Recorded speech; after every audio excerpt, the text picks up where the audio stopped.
Hello everyone, welcome to my YouTube channel Chanakya Niti classes. जैसा कि हम बोले थे कि रेलवे समान अध्ययन है, ये देखिए रेलवे समान अध्ययन और ये रेलवे समान विज्ञान। कल हम पेज 1 होमवर्क डाले थे और उसका डिस्कशन भी करा दिए थे। अभी लाइव नहीं आने के कारण हम यूट्यूब पे वीडियो अपलोड कर रहे हैं। उसके बाद 80 दिनों के बाद हमारा लाइव का ऑप्शन आ जाने के बाद हम लोग डायरेक्ट आपसे लाइव जुड़ेंगे और आपका होमवर्क सीरीज डालने के बाद हम पूरा कराएंगे। तो आज हम पेज 2 दिए थे, विज्ञान का भी पेज 2 और समान अध्ययन का भी पेज 2। तो आज हम लोग उसी का डिस्कशन और याद किया उसके बारे में पूछते। याद आप लोग को करना नहीं है, सिर्फ एक बार पूरा देख लेना है। उसके बाद फिर यहाँ हम बोलने के बाद और सुनने के बाद आपको याद हो जाएगा। तो ठीक है, और वहाँ क्वेश्चन ऑप्शन वाइज आता है जिससे आप वहाँ आसानी से कर पाइएगा ऑप्शन के अनुसार। तो आज हम लोग अध्ययन में बोले थे संपूर्ण भारत और समान परिचय। पूरा भारत का समान परिचय पढ़ना है, उसके बारे में समझना है। भारत के बारे में क्या भौगोलिक दशाएं हैं, जो भी है उसके बारे में हम लोग अध्ययन करेंगे। तो आज हम लोग संपूर्ण भारत के बारे में अध्ययन करेंगे। ठीक है, तो पहला क्वेश्चन है, भारत एशिया के किस और स्थित है? तो भारत एशिया के किस और स्थित है? तो दक्षिण एशिया की ओर स्थित है। जैसे आप लोग भारत का नक्शा देखते होंगे, जम्मू कश्मीर उत्तर और चेन्नई दक्षिण और पूर्व अरुणाचल प्रदेश है और पश्चिम गुजरात है। आप लोग इसके बारे में जानते होंगे। ठीक है, तो भारत किस और स्थित है? तो दक्षिण एशिया की ओर स्थित है। ठीक है, उसके बाद देखिए भारत के अगल बगल किस उपमहाद्वीप में, जैसे पाकिस्तान हो गया, भारत हो गया, नेपाल, भूटान, बांग्लादेश, और उस सभी देशों में सबसे बड़ा देश भारत है। जैसे देखिए देखते होंगे श्रीलंका छोटा है, पाकिस्तान हमसे छोटा है, तो उस सभी महाद्वीपों में सबसे बड़ा देश भारत है। उसके बाद देखिएगा इसके अलावा प्राचीन नाम क्या है? भारत का प्राचीन नाम क्या है? आप लोग 3-4 नाम है इसका। तो प्राचीन नाम आर्यावर्त है, जम्बूद्वीपे है। रामायण में आप सुनते होंगे आर्यावर्ते जम्बूद्वीपे और अयोध्या नगरी राम की, इस तरह को सुनते होंगे आप लोग। तो ठीक है, और भारत में अधिकांश जो है मानव प्रजाति किस समूह से संबंधित रखता है? तो काकेशियाई या काकेसाइड, काकेशियाई या काकेसाइड। तो मानव प्रजाति भारत में किस प्रकार की पाई जाती है? तो काकेशियाई या काकेसाइड। ठीक है, और भारत को हिंदुस्तान सर्वप्रथम किसने कहा था? भारत को सर्वप्रथम हिंदुस्तान किसने कहा था? तो ईरानियों ने भारत को क्या कहा था? हिंदुस्तान। ठीक है, और भारत को सर्वप्रथम इंडिया किसने कहा था? तो यूनानियों ने। ईरानी कहा था हिंदुस्तान और यूनानी जो कहा था इंडिया। याद रखिएगा, समझे, दोनों कंफ्यूज मत होइएगा। भारत के उत्तर में कौन सा देश स्थित है? तो भारत के उत्तर में नेपाल स्थित है। ठीक है, भारत के उत्तर में नेपाल स्थित है और भूटान एवं चीन भी स्थित भारत के उत्तर में ही है।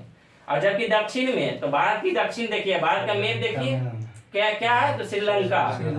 भारत की दक्षिण में श्रीलंका है। ठीक है, इसको याद रखिएगा।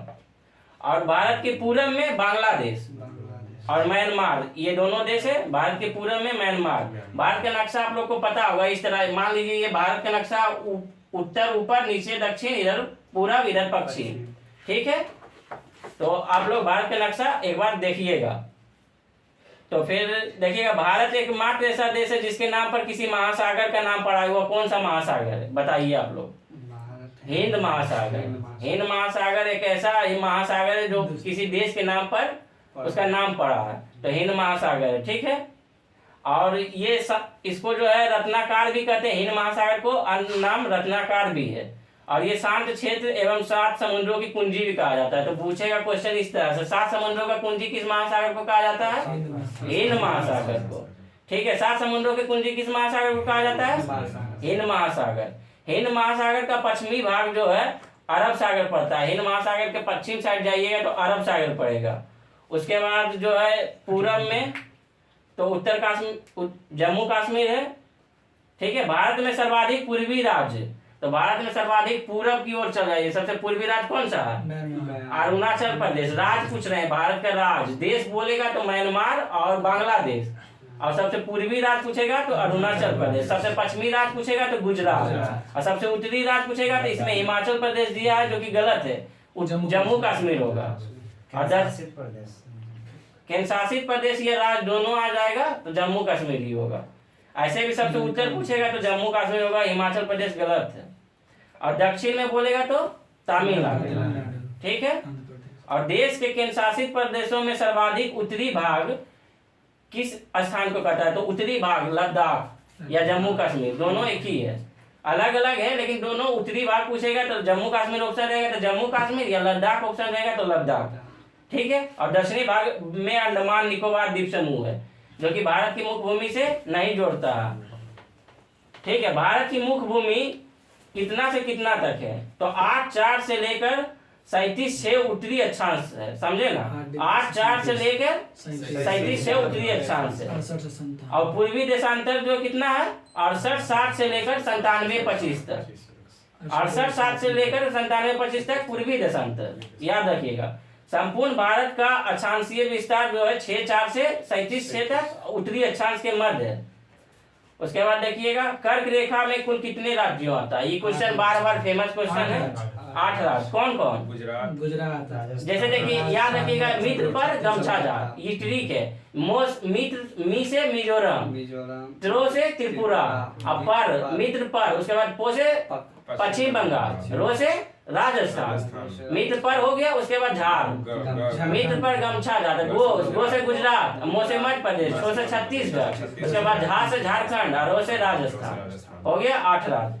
इसको याद रखिएगा, यही ट्रिक काम भी करेगा, समझे ना। बहुत सारा ट्रिक है लेकिन मित्र पर गमछा झार बहुत पुराना ट्रिक है और यही काम करता है, ठीक है। कर्क रेखा का सर्वाधिक भाग जो है किस राज्य से तथा न्यूनतम भाग किस राज्य से गुजरती है? सर्वाधिक भाग जो है कर्क रेखा का मध्य प्रदेश से गुजरती है और न्यूनतम जो है राजस्थान से गुजरती है। ई क्वेश्चन भी आ सकता है, इसको ध्यान रखिएगा। भारत का सबसे दक्षिणतम बिंदु इंदिरा पॉइंट, ठीक है। उत्तर में सबसे बिंदु क्या है? उत्तर का सबसे अंतिम बिंदु तो इंदिरा कॉल, दक्षिणतम बिंदु इंदिरा पॉइंट, उत्तर में सबसे अंतिम बिंदु तो इंदिरा कॉल, ठीक है। इसको याद रखिएगा। अब इसका देख लीजिए अवस्थिति। भारत उत्तरी पूर्वी गोलार्ध में स्थित है। इसकी आकृति चतुष्कोणीय है यानी आयताकार है, ठीक है। राजधानी इसकी नई दिल्ली है। भारत का जलवायु जो है मानसूनी है, कभी आता है वर्षा, मानसून के ऊपर निर्भर करता है। उसके बाद देखिए राज्यों की कुल संख्या, तो वर्तमान समय में राज्यों की कुल संख्या 28 है और केंद्र शासित प्रदेश 8 है, ठीक है। भारत का कुल क्षेत्रफल कितना है? तो 32,87,263 वर्ग किलोमीटर, 32,87,263 वर्ग किलोमीटर, ठीक है। विश्व जो है विश्व क्षेत्रफल में भारत का प्रतिशत कितना है? मतलब पूरा वर्ल्ड का 2.42%, ठीक है, बिल्कुल सही है। क्षेत्रफल की दृष्टि में विश्व में स्थान कितना है? 7वां स्थान है। पहला स्थान किसका बताइए? रूस का, समझे ना। पहला स्थान रूस का और 7वां स्थान भारत, ठीक है। क्षेत्रफल की दृष्टि से एशिया में स्थान, क्षेत्रफल की दृष्टि से एशिया में स्थान पूछ रहा है। पहला रूस हो जाएगा, उसके बाद दूसरा भारत हो जाएगा। उसके बाद क्षेत्रफल में भारत से 6 बड़े देश है। कौन कौन सा बताइए? रूस है, कनाडा है, चीन है, अमेरिका है, ब्राजील है, ऑस्ट्रेलिया है, जो कि भारत से बड़े हैं, ठीक है। सर्वाधिक बोले जाने वाली भाषा, भारत में सर्वाधिक बोले जाने वाली भाषा हिंदी। सबसे बड़ा जनजाति भारत में कौन सी पाई जाती है? भील जनजाति। दूसरा गोंड, पहला भील, दूसरा गोंड, ठीक है।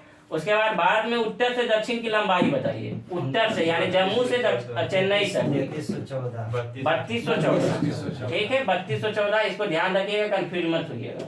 3214। पूरब से पश्चिम पूछे तो 2933 किलोमीटर, ठीक है। और भारत की पूर्वी बिंदु में कौन सा स्थान आता है? किबूथी, जो कि अरुणाचल प्रदेश में पड़ता है, ठीक है। और पश्चिमी बिंदु कौन सा आता है? तो गौर माता, जो कि गुजरात में पड़ता है। उत्तरी बिंदु पूछेगा तो इंदिरा कौर, जो कि लद्दाख में पड़ता है, ठीक है। उसके बाद देखिएगा भारत के मुख्य भूमि का दक्षिणतम बिंदु कौन सा है? केप कोमोरिन या कन्याकुमारी, जो कि तमिलनाडु में स्थित है।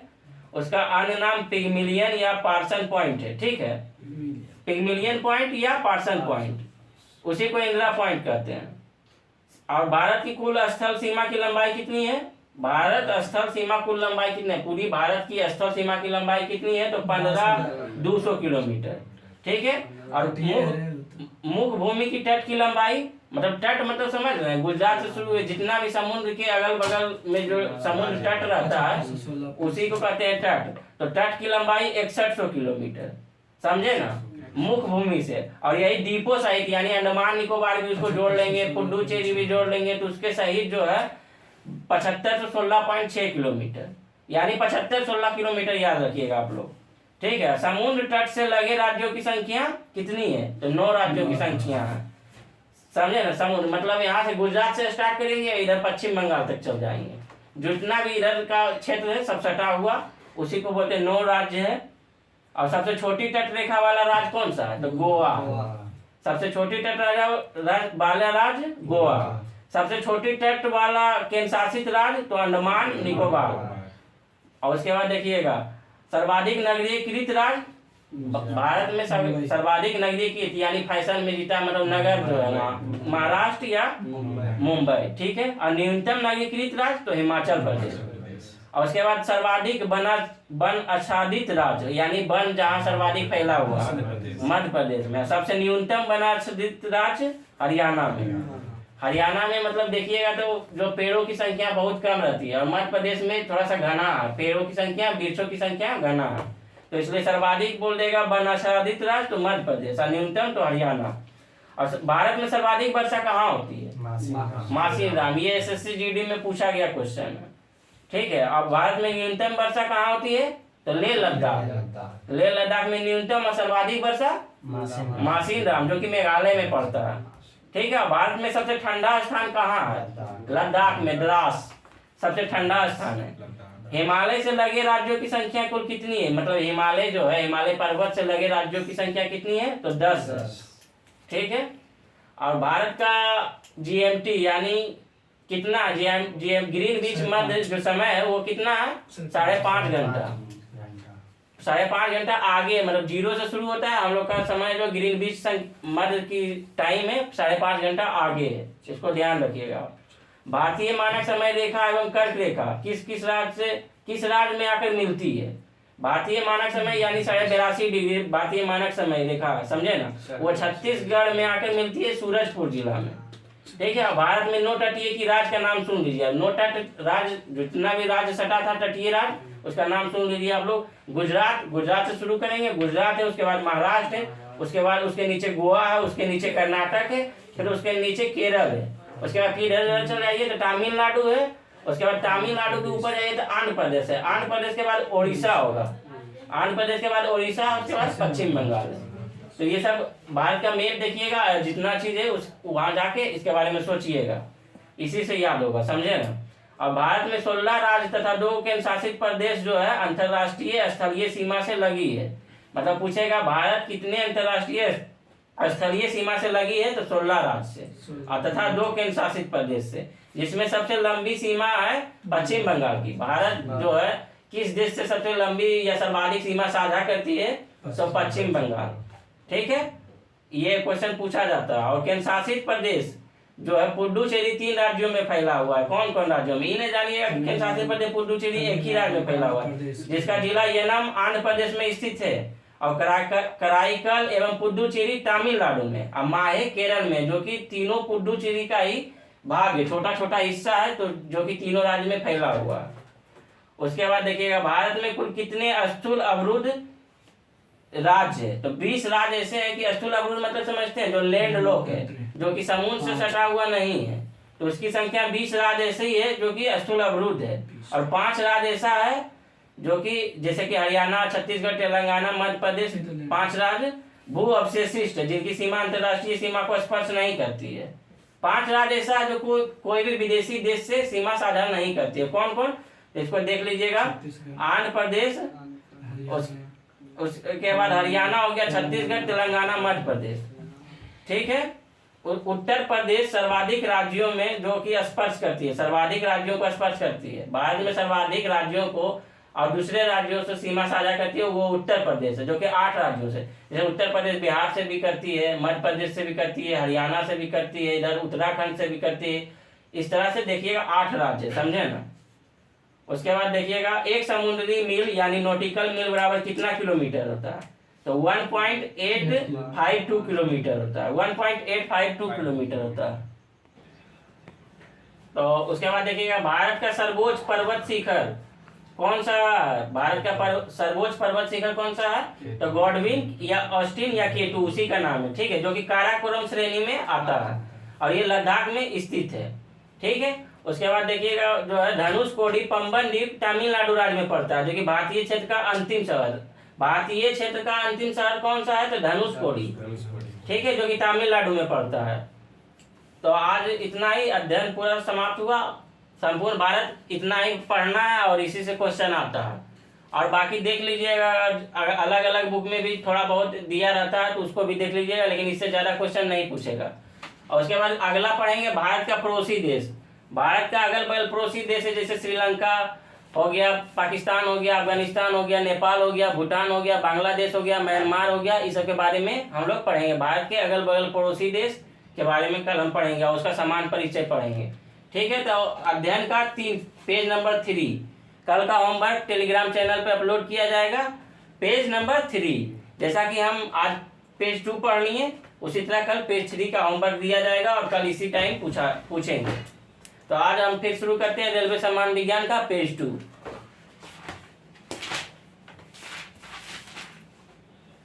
ठीक है, पेज 2 में देखिएगा पाछा शर्करा जो है या मधुजन है बनाने की विधि का नाम क्या है? जो ग्लूकोज बनाने की विधि का नाम क्या है? तो ग्लूकोज वजन, इसी को पाछा शर्करा बोलते हैं। ग्लूकोज को ही पाछा शर्करा बोलते हैं और इसकी बनाने की विधि जो है ग्लूकोन वजनन। इसको देख लीजिएगा, ऑप्शन के अनुसार मार दीजिएगा, आप लोग इसको सिर्फ ध्यान रखना है, ठीक है। सभी जीवधारियों में पाए जाने वाला कौन सा यौगिक है जिसमें भरपूर मात्रा में फास्फोरस पाया जाता है? न्यूक्लिक अम्ल, ठीक है। जीवधारियों में पाए जाने वाला कौन सा यौगिक है जिसमें भरपूर मात्रा में फास्फोरस पाया जाता है? तो कौन सा है? न्यूक्लिक अम्ल, ठीक है। भारत में केंद्रीय धान अनुसंधान केंद्र कहाँ है? कटक, जो कि उड़ीसा में पड़ता है। तो धान अनुसंधान केंद्र भारत में कहाँ है? तो कटक, उड़ीसा में, ठीक है। किस वैज्ञानिक को प्रकाश संश्लेषण पर कार्य करने के लिए नोबेल पुरस्कार मिला था? मेल्विन केल्विन को जो तो मिला था प्रकाश संश्लेषण पर कार्य करने के लिए, ठीक है। किस पदार्थ में संचय से मांसपेशियों में थकावट पैदा होती है? जैसे कि हम ये लोग क्वेश्चन कल भी पढ़े थे, दौड़ने के बाद हमारा जो मांसपेशियों में लैक्टिक अम्ल जो है जमा होने लगता है, जिससे हमारा मांसपेशी में दर्द उत्पन्न होती है। किन रुधिर कोशिकाओं की मदद से लोगों को प्रतिरोध पैदा होता है? प्रतिरोध मतलब यानी लड़ने की क्षमता बढ़ जाता है, लसीकाणु या लिम्फोसाइट उसी का नाम है, ठीक है। मनुष्य में लाल रुधिर कोशिकाओं के जीवन की अवधि कितनी होती है? आरबीसी की अवधि कितनी होती है? तो 120 होती है। सीरा रक्त को ऑक्सीकरण के लिए फेफड़ों तक किसके द्वारा ले जाया जाता है? मतलब सीरा रक्त को ऑक्सीकरण के द्वारा फेफड़ों तक किसके द्वारा ले जाया जाता है? तो फुसफुस धमनी द्वारा, ठीक है। कृत्रिम गुर्दा किस सिद्धांत पर कार्य करती है? कृत्रिम गुर्दा किस सिद्धांत पर कार्य करती है? तो अपोहन, जिसे हम लोग इंग्लिश में डायलिसिस बोलते हैं। डायलिसिस, जब हमारा गुर्दा खराब होगा तो फिर डायलिसिस करवाना पड़ेगा, ब्लड को जो है शुद्धिकरण करने के लिए डायलिसिस करवाना पड़ता है।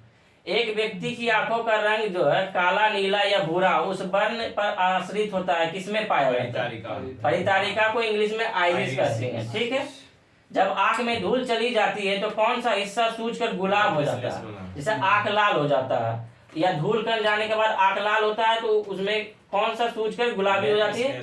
तो नेत्र सेलेस्मला, जिसे इंग्लिश में कंजक्टिवा भी कहते हैं, ठीक है। बच्चे के दूध में पीते समय स्तनों में दूध का निष्कासन किसकी मदद से करता है?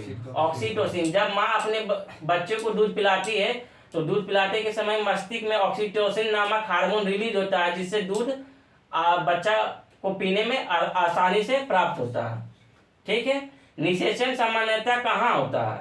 मतलब निषेचन जो है सामान्यतः कहाँ होता है? डिम्बाहिनी नली में, इसे फैलोपियन ट्यूब कहते हैं, समझे ना।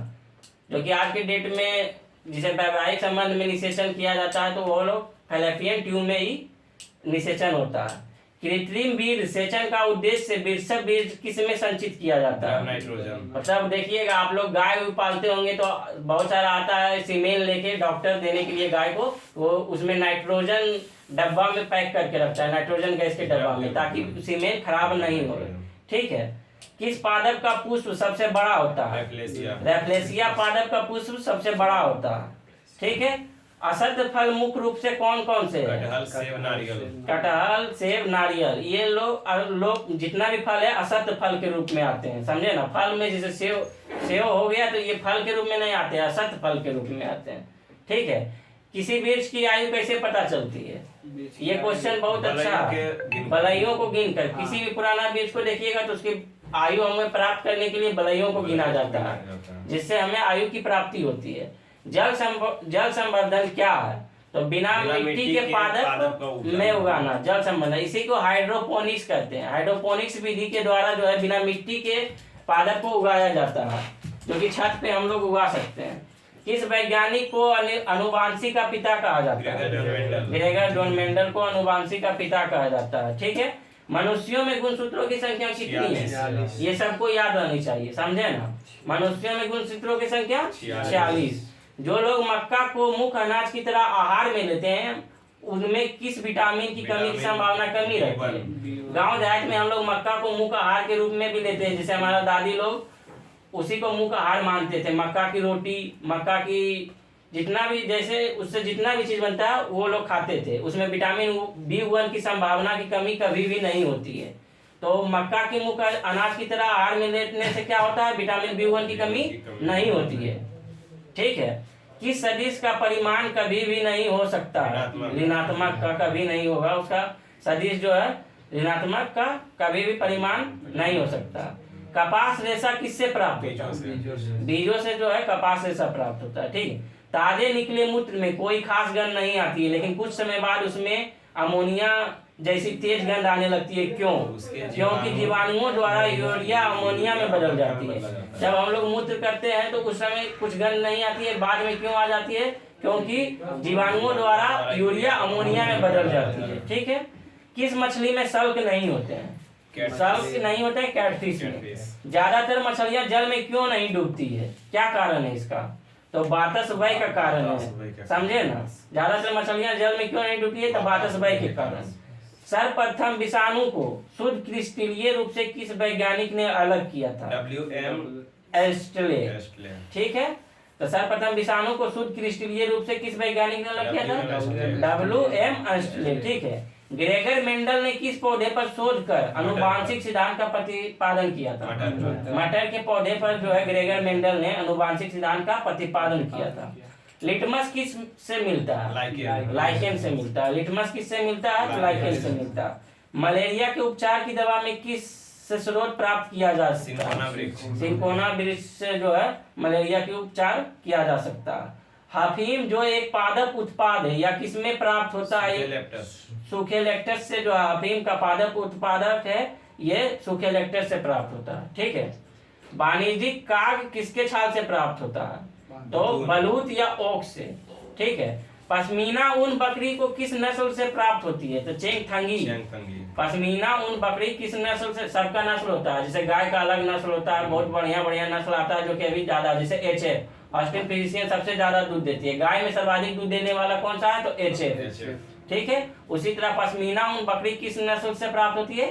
तो चेंगथंगी। मवेशियों में बांझापन किस रोग के कारण होता है? बैंग रोग। जैसे आदमी में भी बांझापन होता है उसी तरह मवेशियों में भी बांझापन पाया जाता है बैंग रोग के कारण। अधिक शराब पीने वाले लोग अधिकांशतः किस बीमारी से मरते हैं? तो सूत्रण रोग, सिरोसिस। हमारे गांव में भी एक तो अधिक पीने वाले लोग हैं जो उसको सूत्रण रोग से ही मरना पड़ेगा। ज्यादा पीने के बाद जो है सिरोसिस बीमारी हो जाती है। राइबोसोम किसका कार्य करती है? या प्रोटीन संश्लेषण का कार्य करती है। राइबोसोम किसका कार्य करती है? तो प्रोटीन संश्लेषण का कार्य करती है। मरुस्थल में उगने वाले पौधों को क्या कहा जाता है? मरुद्भिद, जिसे इंग्लिश में क्या कहते हैं? जीरोफाइट। ठीक है। भोपाल में 1984 में जो गैस लीक हुई थी वो कौन सी गैस थी? Methyl isocyanide. भोपाल गैस त्रासदी जो है क्वेश्चन पूछा जाता है कब हुई थी? तो 1984 में। और किस गैस से, मतलब कौन सी गैस लीक हुई थी? तो मिथाइल आइसोसाइनेट। ठीक है। भैंस में मुख्यतः नस्लें कौन कौन सी है? मुर्रा, सुरती, जाफराबादी और मेहसाना। ठीक है। भैंस का नस्ल जो है मुर्रा, सुरती है और भदवारी है, जाफरबादी है और मेहसाना है। ठीक है। दाल चीनी कहाँ से प्राप्त होती है? दालचीनी वृक्षों की छाल से, ठीक है। मसालों की रानी किसे कहा जाता है? इलायची को, जो कि कहाँ सर्वाधिक उत्पादन होता है? तो केरल में। याद रखिएगा, इलायचियों की जो है मसालों की रानी कहा जाता है, जो कि कहाँ उत्पादन होता है? ज्यादातर भारत के केरल राज्य में। फूलों का अध्ययन क्या कहा जाता है? एंथोलॉजी, ठीक है। और पेडोलॉजी किसका अध्ययन कहा जाता है? मिट्टी का अध्ययन पेडोलॉजी, ठीक है। उसके बाद देखिएगा, दूध से दही के रूप में जमने का कारण क्या है? लैक्टोबैसिलस। सिस्टमा नेचर किसकी पुस्तक है? Karl Linnaeus. पुस्तक बहुत इंपॉर्टेंट है, ये आता है। तो सिस्टमा नेचर किसकी पुस्तक है? कार्ल लिनियस की, ठीक है। उसके बाद दूध से दही के रूप में जमने का कारण क्या है? तो लैक्टोबैसिलस। विषाणु में क्या होता है? तो न्यूक्लिक एसिड और प्रोटीन होता है। जंतुओं में होने वाली फूट एंड माउथ रोग किसके कारण से उत्पन्न होती है? तो विषाणु से होती है, ठीक है। इसको याद रखिएगा। किस शैवाल से आयोडीन प्राप्त होता है? लेमिनेरिया। तो ठीक है, आज इतना ही। आज पेज नंबर 2 का होमवर्क था और पूरा हुआ। तो सामान्य विज्ञान का कल जो होमवर्क रहेगा पेज नंबर 3 से, आप लोग यही बुक देख लीजिएगा। रेलवे सामान्य अध्ययन सभी के पास होगा। तो पेज नंबर 3 इसका और पेज नंबर 3 इसका, ये दोनों बुक का होमवर्क कल टेलीग्राम चैनल पे अपलोड किया जाएगा। और अभी बोले जैसा कि लाइव नहीं हो पा रहे हैं, तो फेसबुक पे लाइव हम लोग कर रहे हैं। फेसबुक पे आप जुड़ सकते हैं। फेसबुक का क्या होगा, चैनल में लिंक लगा देना, ठीक है। तो कल फिर इसी बुक से करवाया जाएगा होमवर्क पेज नंबर 3। ऐसे हम लोग Chanakya Niti classes Telegram channel पे डाल देते हैं, ठीक है। तो आज के लिए इतना ही। Thank you.